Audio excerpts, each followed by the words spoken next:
the unsettling appearance of the tiles in the early 1980s, something strange began to appear on the streets of Philadelphia.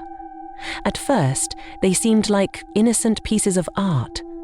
Small, square tiles embedded in the asphalt at various intersections.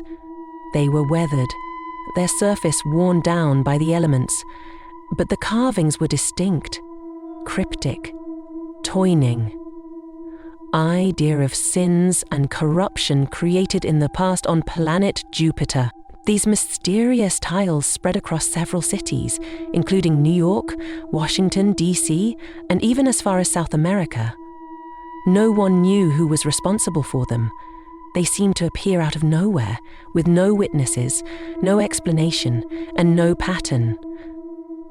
Those who noticed the tiles were baffled, unsure whether they were part of a bizarre urban art project or something more sinister. The message itself was puzzling. What did Toynbee mean? And why Jupiter? The cryptic nature of the tiles intrigued people, but it also gave a sense of dread. It was like they were not meant to be understood, but to make people uncomfortable. And as more tiles appeared, people couldn't shake the feeling that they were being watched, as if the tiles had some hidden power that was slowly creeping into their lives. The mysterious connection to the film, the cryptic message carved into each tile, referenced the film 2001: A Space Odyssey. The film, released in 1968, was a groundbreaking sci-fi classic that explored humanity's evolution, artificial intelligence, and the mysteries of space. But why this particular film? And why the mention of Jupiter? The phrase, "resurrect dead on planet Jupiter," suggested an obsession with resurrection, immortality, or transcending death. But how did this connect to the otherworldly themes of 2001: A Space Odyssey? A growing number of theories and rumors spread around the tiles. Some believed they were linked to a secret group. Others thought it was the work of an eccentric artist. But every explanation felt incomplete. The more people tried to understand the tiles' meaning, the more they felt as if they were digging into something far more disturbing, a dark secret that had been buried in plain sight for years. The message seemed to be calling out to someone, but to who? The thought of resurrection on a distant planet was strange enough, but what if it was more than just science fiction? What if someone truly believed they had uncovered a way to transcend death? The legend of the mysterious figure. Over the next few years, stories began circulating about a mysterious figure who was seen near the locations where the tiles appeared. This figure was described as tall, gaunt, and wearing a long, dark coat. He was often seen at night, carrying what seemed to be tools for embedding the tiles into the asphalt. No one ever saw him finish his work, and the figure would vanish into the night before anyone could approach him. He became known as the Tile Maker, a shadowy figure who never spoke, who never left behind any trace of his existence. Locals claimed that the Tile Maker was a man consumed by obsession, driven by some deep personal need to spread the message encoded in the tiles. Some believed that he was a man driven mad by the concept of resurrection, while others thought he was simply an artist, obsessed with leaving his mark on the world. But despite all the theories, no one could definitively identify the Tile Maker. His true purpose remained shrouded in mystery. What could drive a person to create such a bizarre and cryptic message and leave it hidden in plain sight? The obsessive journalist, a local journalist named Sarah, became captivated by the mystery of the Toynbee Tiles. Intrigued by the growing number of sightings and the puzzling nature of the message, Sarah began investigating. She meticulously documented every tile she found, traveling to different cities to photograph them. As she examined each tile up close, she noticed something strange. There seemed to be an obsessive, methodical pattern to their placement.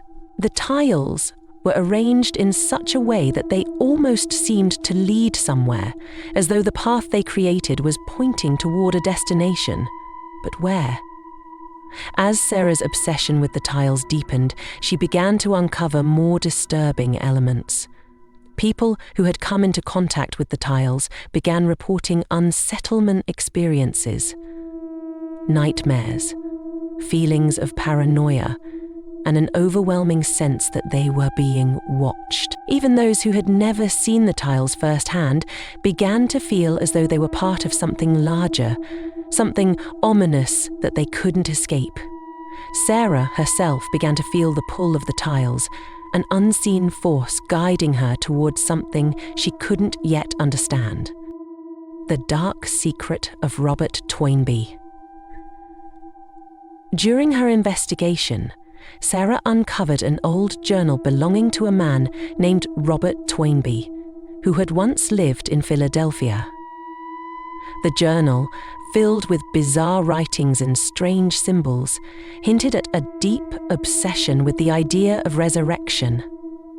Toynbee had been a reclusive man, consumed by his belief that humanity could transcend death through some form of cosmic intervention.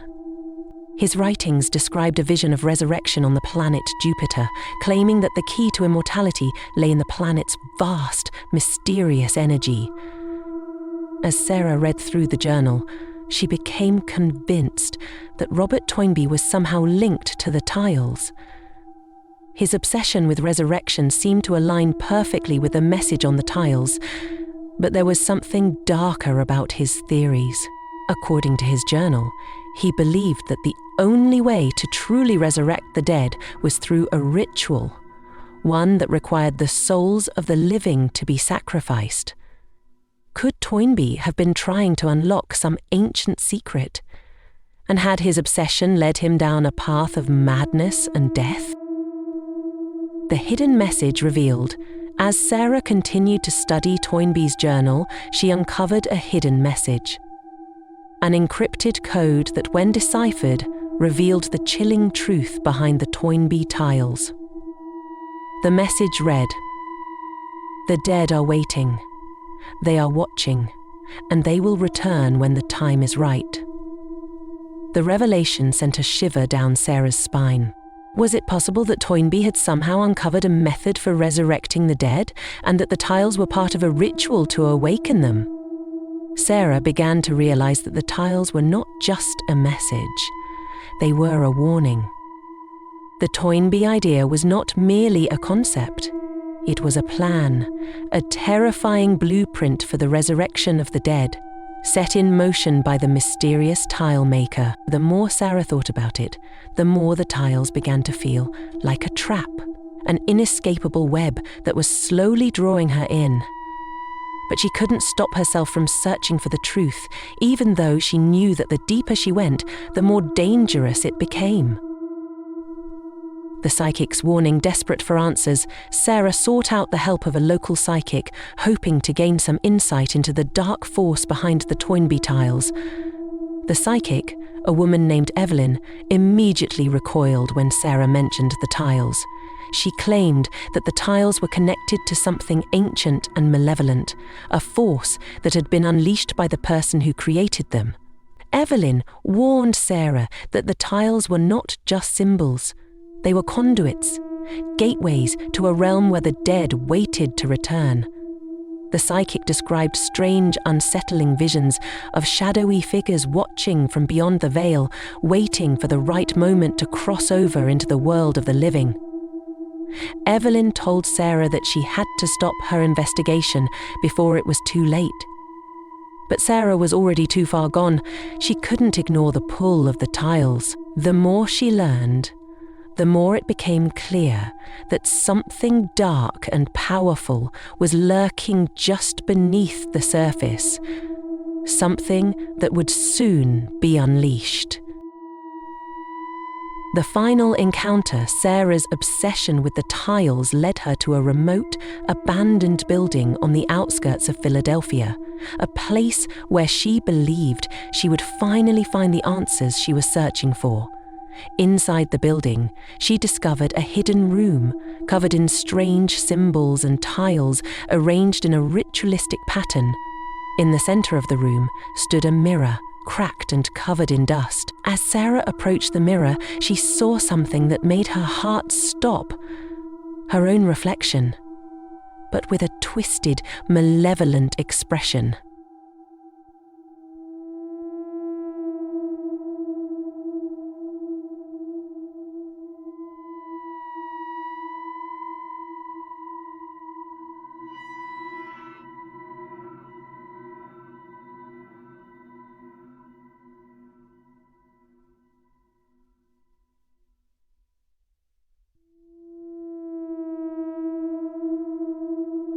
The figure in the mirror reached out toward her, and Sarah screamed in terror as the room grew darker, colder. The shadows in the room began to move, coalescing into the storm cloud. But the shadows had not been the shadows of Lydia, nor Emile. Juliet had been seen. The twist, Sarah's fate just as Sarah turned to flee, the mirror shattered and a cold hand reached out from within. She tried to scream, but no sound came.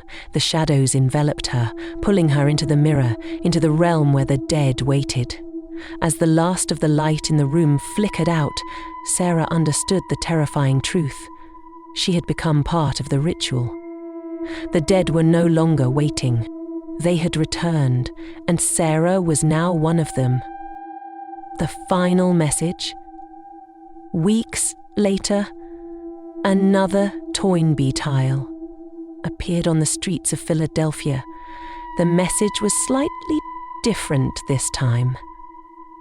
Sarah will return.